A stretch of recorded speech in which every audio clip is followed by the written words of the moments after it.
really, the Jews should always be in the forefront of healthy things. Look in the days of the Gemara, they heard on the cutting edge of medicine. The rabbis in the days of the Gemara were always hearing the latest news, the cutting edge of science and cutting edge of medicine. So they heard that there's a sakana if you eat fish and meat that's cooked together. They said you better not because you can get sick.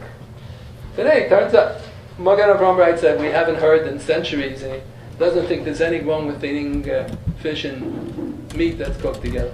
But the days of the Tanaim, they heard this is subject to sakana. Rabbi told everyone, don't do this and don't do that, you got to be careful. The Jews were always in the forefront of being careful. And now the Jews are more overweight than the Goyim, and the Jews smoke more than the Goyim. We should be the ones in the forefront of doing hygienic things, and having less sickness and cleanliness. It's terrible. The Goyim are making fun of us, that we're killing our babies. The Torah says the Goyim will look at the Jews. They're going to say, wow, Rakam Chacham and Avon, Hagoy Hagor Azeh. Such an intelligent people. For so many centuries they looked at the Jews. Exactly. Rakam Chacham and Avon, Hagoy Hagor Azeh. The Jews they suffered less. From all the epidemics, from all the plagues, we suffered less because we were more careful on hygiene. And in our generation, the people think that they have to carry over all the traditions from their grandparents. The traditions from the grandparents were that we followed the latest news in medicine. We're on the cutting edge of medicine. You listen to what the doctors of your generation do. We should do like the Tanoim. The Tanoim listen to the doctors of their generation. We should do the same. We should listen to the doctors of our generation. Instead, these Rabbanim, they think, no, we have to do. When they did Metzitza Peh, they thought that was, the Gemara thinks that Metzitza is healthy. Today they don't see any medical use in Metzitza whatsoever. In the days of the Gemara, Metzitza was done to prevent infection. Today they have antiseptics, so you don't need any Metzitza. So that's what the Tiferes Yisrael writes on Mishnah. Tiferes Yisrael was not an Apikoros. He was a holy tzaddik. He used to sit in talis and tefillin all day long. He went to the mikveh in the morning, and then he used to sit and write his commentary on the Mishnah. He's a holy tzaddik.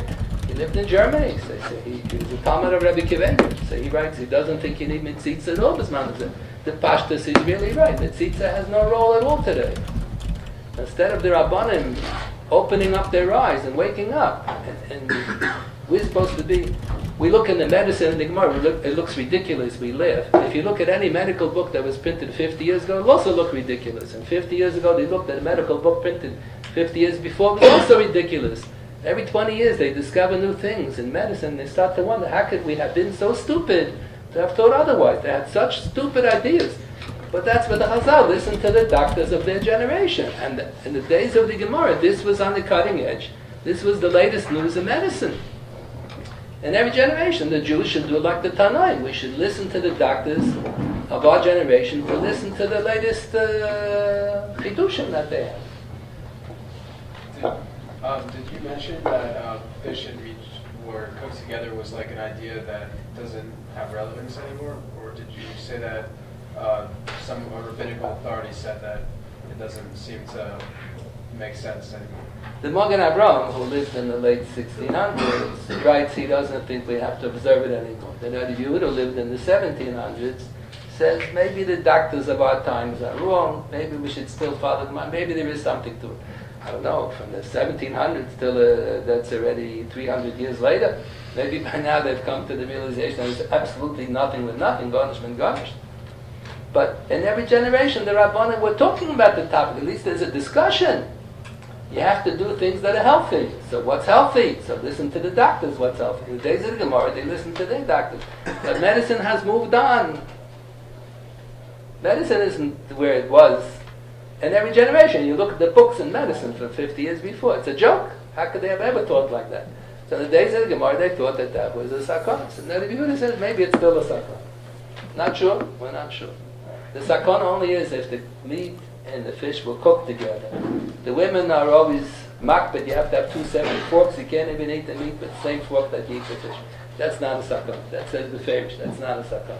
Even in the days of the Gemara, they thought it's a sakana. Sakana is only if they will cook together, not if you eat them together in the same place. So the Jewish people are so careful about hygiene. They're going to have the same person is going to eat fish and meat with 2 different plates and 2 different forks.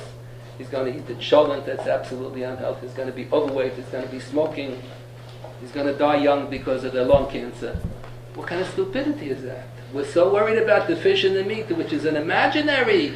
It may possibly be a suffix sakana. This is really a suffix sakana. Smoking is a vadai suffix sakana. And overweight is a vadai suffix sakana. So they think it's halach. It's not halach. It's halach. Is you have to take care of your health. How do you know what to take care of the health? You have to listen to the doctors of your generation.